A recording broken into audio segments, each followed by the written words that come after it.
let y'all know I'm more of a swordsman than Ichigo ever been in his life, bro. Look at these things. Can Ichigo do this? I don't think Ichigo doing that, bro. When has this dude ever done a sword technique ever in his career? He's never done anything. He's a fraud, bro. I could Zoro him in the heart. Oh. Watch this.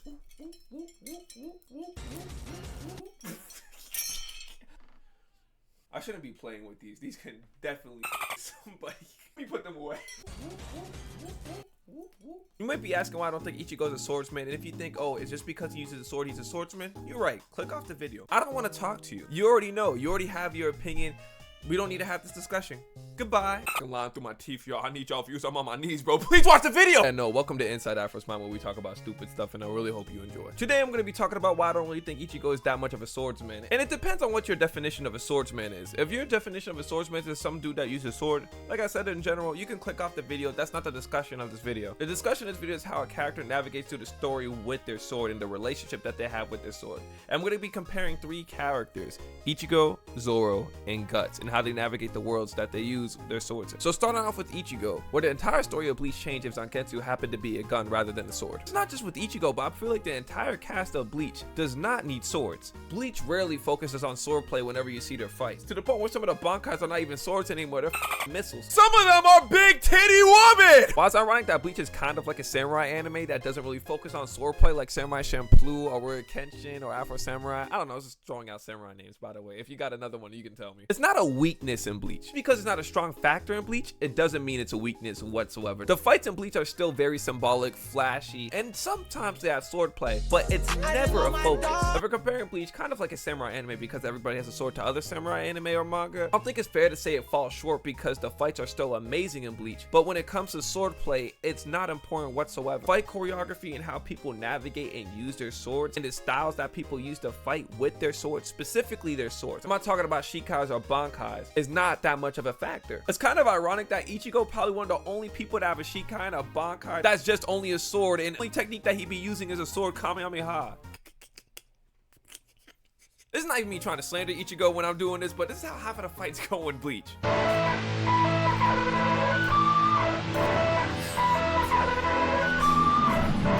Oh, and get your hand off my waist, bro. What the heck? Yo, what's good, gang? What do you mean what's good, bro? You up here gripping me up, yelling in my ear, bro. Release I got no idea me. What he's saying. I'm saying release What a me. Nice guy. Nice. I'm gonna show you nice, buddy. Yeah, put me down. That's what I thought. That's what. I know there's a lot of stupid people that watch anime, so if you're watching this video, I want to make sure this is clear. I'm not saying Bleach doesn't know how to animate good fights. I'm saying there's not that much swordplay in this anime. I just want to make sure that's clear. Y'all understand, right? It's gotta dumb it down for some of y'all, because some of y'all love misunderstanding people. The only time I've seen some real swordplay in Bleach was in filler or in movies. Like, it's never in the canon. So you might be saying, oh, Afro, are you saying almost everybody from Bleach is not a real swordsman? I don't know. I don't know. Honestly, I'm just leaving my thoughts out. If it's pouring oil on a fire, maybe it's oil pulling on a fire, but I'm just leaving my thoughts out, and y'all decide if you like my logic or not. That's it. If you disagree with me, it's okay. You can leave your hate comment. I am low-key an agent of chaos. Control! Disgusting creatures. Get out of my sight. But let's move on to the different topics since I already covered how I feel about Bleach and talk about Zoro. I meant Ichigo! But let's talk about Zoro.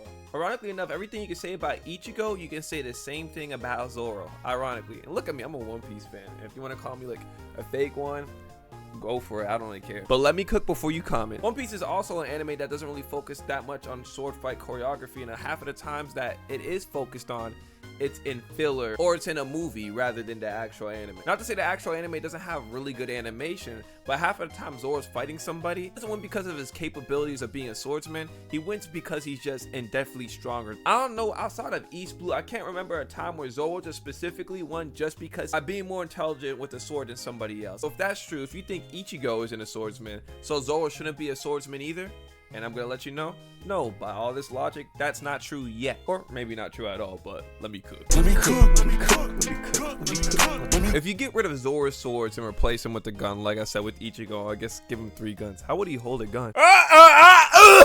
Gotta brush my teeth after that bit. But Zoro's whole character is based off him being the strongest swordsman and his relationship with Mihawk and trying to dethrone Mihawk from being the strongest swordsman. If you take that away from him, Zoro becomes an entirely different character and there's a completely different story with him. Zoro as a character does not exist without his swords. Without his swords, he is nothing. It's a little bit of an over-exaggeration. I do think you could probably still tell Zoro's story in a similar fashion if he didn't have his swords in One Piece with another weapon, but it wouldn't have the same impact as him trying to dethrone Mihawk. You know what I'm saying? There's something they could set up, but I feel like you would have to change a lot of his character, obviously. Zoro had a gun. What's his goal? Ben Beckman. Ben Beckman. I'm sorry. Maybe Yasop. I don't know, but there's 2 snipers on the crew. Anyways, I'm rambling. Let's end this video off and talk about Guts. And I feel like if you read Berserk, you know what I'm going to say about Guts. Guts without a sword would be dead. Guts can still exist as a character in Berserk. It's just Berserk wouldn't happen because Guts would have died as a child without his use of a big sword. If you do not like stuff reading that has intense violence, which it is crazy, like don't let anybody fool you, that stuff is crazy. Even the author does not co-sign some of the stuff he drew, just saying. I wouldn't recommend Berserk, but besides that, I would recommend Berserk because Berserk has amazing fights in it. The paneling of the artist is truly outstanding, and he does a really good job with this art emphasizing how much Guts needs his big sword. Rest in peace to mangaka. I'm too lazy to say your name, but rest in peace, right? But he did a great job of showing how heavy Guts' sword is and how he's the only person to wield it and how it helped him out in fights. You can really feel the weight of Guts' sword every time he used that. And the reason why Guts is still alive is because of how massive his sword was and how it protected him, how it destroyed people's armors, and it was his weakness sometimes because there was a fight specifically where somebody chose a location that Guts could not fight him because his sword was so big and he couldn't swing it because it would destroy and collapse the whole place. There is no argument against Guts being a swordsman whatsoever because narratively he needs his sword. The story of Berserk would not work without his sword. The funny thing about Guts is that he can only use his big sword. If he had any other sword, he'd be dead. He might have made a far with another sword, but he would be dead. Anyways, I made this video because of the Shanks and Mihawk debate, debating if Shanks is a swordsman or not, and if you're not in the One Piece community, the debates between hockey men or not. And I thought, what really makes a swordsman in an anime? And I got bored, and I decided, you know what, I'm gonna just say my thoughts on it and see if people agree or not. But not gonna lie, this video is not really about if they're a swordsman in their own anime. It's more so if they're a swordsman compared to other swordsmen in other anime.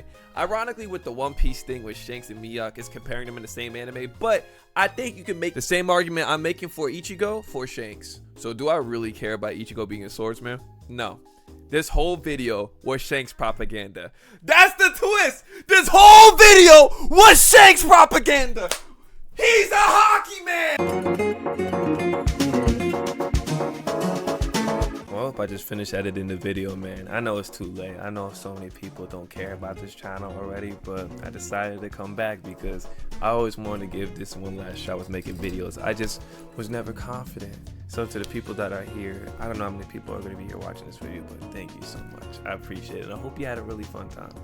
I will get back into this stuff. I don't know how long I'll last, but trust me, this won't be the last video. I had a great feeling making this video, and it was so much fun, and I can't wait to make more videos. If you want to hate, if you don't agree with me, if you don't like anything I did, if you had a fun time you got to hear, that's all that matters to me.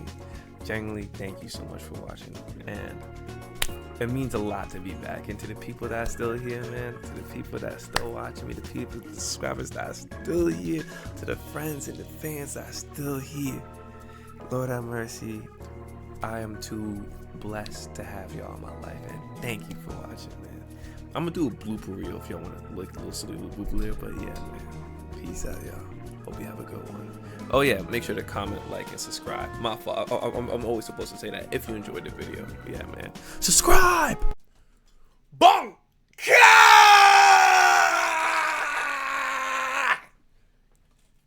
I'm gonna need you to calm down without that yelling, bro. And unhand me. And get your hand off my waist, bro. What the heck? What's good, gang? What do you mean what's good, bro? You up here gripping me up, yelling in my ear, bro. Release me. I'm saying, release me. You know what I'm saying? Nice. I'm gonna show you nice, buddy. Yeah, put me down. That's what I thought. I just love my dog. I just love my dog.